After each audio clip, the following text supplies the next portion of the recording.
Hello and welcome back to the KCC channel. I'm Rob and I hope you are having a wonderful day today. Today we're jumping into some I don't work here lady. Before we start, I've got to ask you all a question. Have you ever been watching a video and the person in that video says, hey, hit the like button, and then you realize, oh, I didn't do that? Yeah, let's do that right now, shall we? Every time you hit that like button, it lets YouTube know how well we're doing, and I really appreciate it. Alright, our first story today comes to us from awetsasquatch. Fired from Walmart with updates. Let's jump right in. So the below text was my story from a couple years back. I now have an update to this story. That being said, it was an old account, so I'm reposting the story here with an update at the end. About a year ago, I worked selling solar panel systems. This job required me to wear khakis and a blue polo when I was meeting customers. One particular day, after meeting with a homeowner, I had to stop by my local Walmart to get more pens and a notepad for my work bag. I pretty consistently got asked if I worked there by other customers, and I would help if I knew what they were after, but I always told them that I didn't work there, and they were always kind. So this fateful day, I grabbed my pens and paper and checked out in the self-checkout section. As I was leaving, I heard someone say behind me, and just where do you think you're going? Now, a little about me, I try to mind my own business as much as possible, and don't like to get wrapped up in other people's drama. When I hear outbursts like that in public, I assume it's not because of me. I also try to follow the rules as much as possible. In this case, I assume it wasn't me because I paid for everything, so I continue to my car. Roughly 30 feet from my car, I hear again, hey, you, stop! I do turn around at that one because that's typically what you say to a thief. An employee who can only be described as a Karen is marching towards me, 8 different kinds of pissed off. She starts reaming into me about how I'm abandoning my shift and I'm not supposed to get off for another 3 hours. I'm standing there bewildered because I genuinely have no clue what she's talking about. And I try to let her know I don't work there, but she won't let me get a word in. Eventually she says, forget it, you're fired. I waited about 5 seconds and told her, I don't work here, I've never worked here. She stared at me and muttered, sorry, and ran back inside. I'm still not sure what happened, but that's my tale of being fired from a job I never worked at. Hope it brought you some joy. Now, OP updated at the bottom, it says, the update, I've been banned from that Walmart. The manager in the story apparently has a memory like an elephant, kinda looks like one too, and is still working there today. I went in to pick up a couple things and returned one thing from my wife. I'm waiting in the return line and the person in front of me is having some issue with the return. So the employee helping them calls for a manager. It's the same lady. Recognized her immediately, and as it turns out, she recognized me, kind of. She points at me and tells me I'm not allowed to shop at this Walmart, and if I don't leave, she'll call the police. I asked why I was banned. She said she didn't remember, but she knew I was. So I left. My wife and I have been cackling over this for a couple days and thought you'd find it funny as well. Wait a minute, so this woman was unprofessional and rude to you, but to save her wounded ego, she banned you from the store? How does that work? If she's treating customers this way, can you imagine how she's treating the rest of her staff? OP, it's time for some unsolicited advice.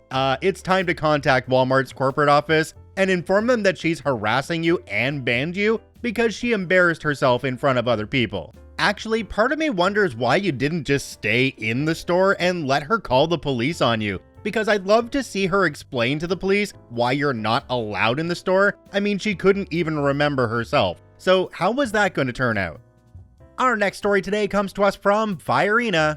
Got fired from a place I was never employed at. Let's jump right in. So I work at a place where the uniform is a stunningly fashionable red polo with black trim. This occurred at a store where they wear the slimming black with lime green trim. I'm on my way home from work one winter day and decide to stop by the grocery store. As it is winter, I'm wearing my winter jacket, which is a very vibrant purple. And because it's kind of warm out, it's unzipped to reveal my work shirt. I also have my headphones in, a headband on, and a bright blue shoulder bag, aka clearly a customer. So I'm kneeling down in front of some drinks, pondering which I want to buy when this woman starts getting up in my business. I shuffle over thinking maybe she wants to look at the drinks as well, and start putting a couple in my basket. Then I hear the dreaded, "Excuse me." I glance around, hoping she's going at someone else, but to no avail. I look up, pulling out one earbud and say, "Sorry, am I in your way?" Because my parents raised me to be polite. "Where's the coconut oil?" I just blink and shrug. "I don't know, sorry. Over there maybe?" And I point over toward the baking aisle. "What do you mean you don't know? Are you that incompetent at your job?" Well, now I'm pissed. I clearly don't work there, and for the record, I'm very competent at my job. My job, not at this grocery store. "Lady, I don't work here. Go find someone else." "You're wearing a uniform. You have to help me." "For a store down the street, not here. I don't have to help you with anything. Now leave me alone." And I start to walk off, but she screams at me as I'm leaving. "I'm going to report you to your manager." To which my mature butt tells her, "Go for it." Now I finish up my shopping and I'm using the self-checkouts because between work and this Karen, I've had more social interaction than my introverted butt can handle when I hear, "There she is, that's her." I look around to see who's screaming, and lo and behold, there's Karen, and she's dragging this poor sap along with her over to me. "She wouldn't help me. I want her fired." "Ma'am, she doesn't work here." "I don't care. I want her fired anyway. She's useless and rude." "Ma'am, she doesn't work here. She works somewhere else. I literally don't have the authority to fire her." "Are you telling me you're not going to fire her, even though she was rude?" At this point, me and Buddy make eye contact, and a moment of understanding passes, as it does between fellow retail staff. And I give him a small nod, and he sighs. "Very well, miss. I'm afraid it's just not working out. I'm going to have to let you go." I just nod solemnly. "I understand. I'll be going now then." And I gather up my groceries and go to leave, and Karen just has the biggest crap-eating grin on her face. And that is the story of how I got fired from a store I'd never worked at a single day in my life. OP added a quick edit down at the bottom. It says, "Edit to those accusing me of stealing someone else's story. I didn't. These Karens are all over, and this same situation happens all over." Also, for those saying that Buddy shouldn't have done what he did, he was a trainee, not a manager. Just a poor sap who was suddenly way over his head with a belligerent woman that we both just wanted to go away. Jumping down to the comment section in this one, there's one from a user called BungoJot. It says, "Never encourage these idiots. Never let them think that they actually got someone fired for crap like this, because they'll just escalate from there." This is 100% true. Doing what she wanted, firing somebody who doesn't even work in the store, just enforces the thoughts in her mind that she can get away with this stuff, and maybe next time she's not going to be so nice about it. I think the proper resolution to this story would have been having the Karen removed from the grocery store, because she was the one that was causing the problem. The customer is definitely not always right. We need to remember that. This next story comes to us from April Later. "I did not immigrate to France to work in this toilet." Let's jump right in. So I'm an American expat living in London. I want to preface this by saying I do not speak French. This past summer, a coworker invited me to his wedding in Bordeaux, France. My husband, another coworker who was invited to the wedding, and myself flew into Paris and took the train to Bordeaux. We got to Bordeaux in the morning before we could check into our hotel, so we put our bags in the train station's luggage storage and went to use the restroom. To get into the bathroom, you have to put a coin in a machine and then go through a turnstile. So the three of us all go into the bathroom, but I was the last person out. When coming out, there is what appears to be a little swinging door about waist high next to the entrance turnstile, where you would exit. But when I try to push it to exit, it doesn't move. I see my husband and coworker talking to each other, but they're kind of far away from the exit, so I call to them to ask how they got out, and they don't hear me. During this time, there is a man standing on the outside of the entrance looking at the change in his hand, and he starts saying something to me in French. I tell him I'm sorry, but I don't speak French. He then keeps talking to me, and again I tell him I'm sorry, I can't help you because I don't speak French. He then gets agitated and says very loudly in English, "I need to take a crap." So I say, "That's nice, but I do not work here." Luckily for me, the woman who does work there comes out of the men's restroom and starts talking to him and helps him get into the toilet. I finally get my husband's attention, and apparently you have to go backwards through the turnstile to get out. As I'm going out, the man did apologize to me. Although I wasn't offended, I just found it hilarious that his first assumption was that I, as an American who doesn't speak French, had somehow immigrated to France to work in a toilet. But also, I get that when you have to take a crap, it can sometimes cloud your judgment. Okay, so OP for this one got raked over the coals in the comment section down below. One example comes from a user named NotMyKL. It says, how was he to know, 1, you're an American, 2, that you don't speak French, 3, that you are an immigrant, and 4, you did not work there? Do you have the US flag tattooed on your forehead? Do the French have extra appendages? You expect people to know your nationality just by looking at you? This is quite an interesting one because in towns like this, there usually are a lot of foreign people living there, and they do the jobs like this because they may not be able to get into better ones when they first get there. So this person mistaking OP for somebody who worked there, yep, I can definitely see that, and OP got a little bent out of shape about it. If OP had gone in there, they definitely know how the pay system works. They probably could have shown them, even with the language barrier, because it was obvious they knew some English. I mean, they told you they had to crap, right? Our next story today comes to us from ablestmage. Shoppers line up to ask the wrong guy. Let's jump right in.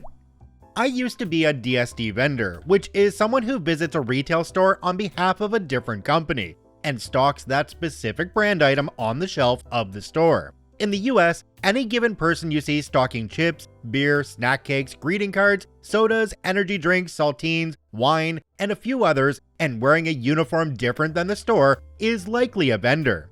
It is super common to be mistaken for a worker of the store, and most people realize, oops, sorry, and look embarrassed, and there's nothing else to it. Getting mistaken is just part of the job. I ended up stopping the "I don't work here" line because of ambiguity of this department and instead used "I'm not employed by the store" as my usual go-to that a lot more people understood quicker. However, I had been waiting to use a particularly silly concept reply that I came up with, which makes me look dumb so that people who feel dumb maybe feel less dumb about their mistake. And on this one day, I got my chance. It was a super busy day, the weekend before Christmas, where people were packing the aisles grabbing last-minute items. The aisle I was stocking my items on was so dense with shoppers that I stepped out between the big main racetrack pallets and bunkers at the end so it could thin out again. Someone I knew was there and we struck up a conversation. I hadn't seen him in years. He was in town visiting for the week, blah blah. After a few minutes, as the aisle began to thin down and I was trying to wrap up the convo to get to work, a lady to my side asked if I was done shooting the breeze.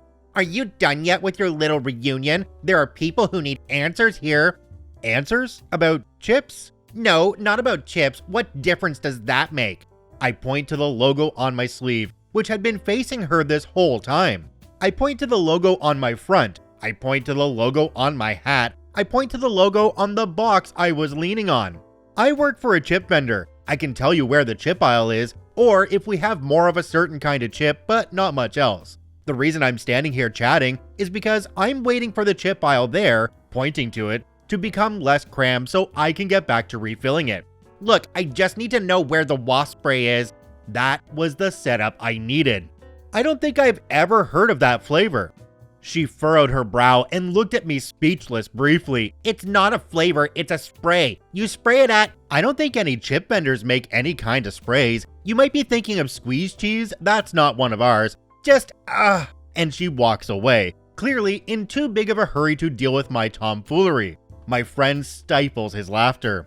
A guy behind her who I thought had been waiting to go around her because of the crowd, then walked up to me as if he was in line, and without missing a beat, blurted, "I'm looking for candles." I don't think I've ever heard of a chip candle. "No, not for chips. The kind of candle you put on..." If it's not one for chips, I'm not sure why we would be making one. I doubt chip candles or even chip-scented candles might sell very well.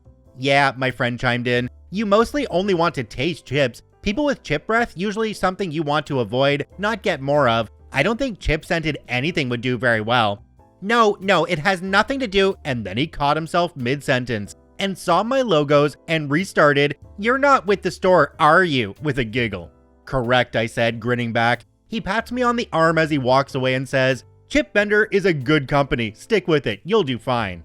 A lady behind him that I didn't notice said, "Wait, you're not with the store?" "No, I'm just waiting for the aisle to." The lady speaks over her shoulder to the roughly 5 to 8 others waiting turns. "He doesn't work here." One guy near the back, perturbed, asks, nearly shouting, "Then why is he telling people where to find things?" He must have seen me pointing to the chip aisle. "I'm not," I say back. "You pointed down that aisle when that first lady asked you." I pointed at the chip aisle because I work for the chip vendor, as you can see by the 12 chip brand logos all over me. I was saying it has too many people on it to stock right now. My friend offered a sarcastic, "I think corrective lenses are on aisle 2, when seeing the grumbling line disperse, and some of the grumblers began to snicker at his remark, and we both had a good laugh. Okay, this story makes me want to paint a little picture and see if you guys agree with my point of view. So Karen walks into a store, Karen looks for somebody and asks them a question about where things are in the store. Person doesn't work there and tells her as much, and she lets loose saying that she's been going there for years and she just wants to get a little help, and this person's being a butthole. Well, Karen, here's my question. If you've been going to that store for years, shouldn't you know where things are? Can you not read the signs on the end of the aisles that literally tell you what's down those aisles? It really doesn't take a whole lot of brain power to go, okay, I need toothbrushes. Toothbrushes are probably with toothpaste, and that's probably in a hygiene section around other items that you might find in a bathroom. So let's look for an aisle that has bathroom stuff. I mean, come on, it's not that hard. OP, I just want to mention one more thing, that the chip vendor that used to come into our convenience store back in the day, when wifey and I were running one, well, they were a wonderful person. They'd pull all of the expired chips off of the shelf and then hand them to us behind the counter and say, "These need to be disposed of," with a little wink. I ate entirely too many bags of chips when I worked in that store. It was wonderful. Check out all 4 OPs linked in the description down below. I thank you for watching. I hope you have a wonderful day, and we'll see you tomorrow.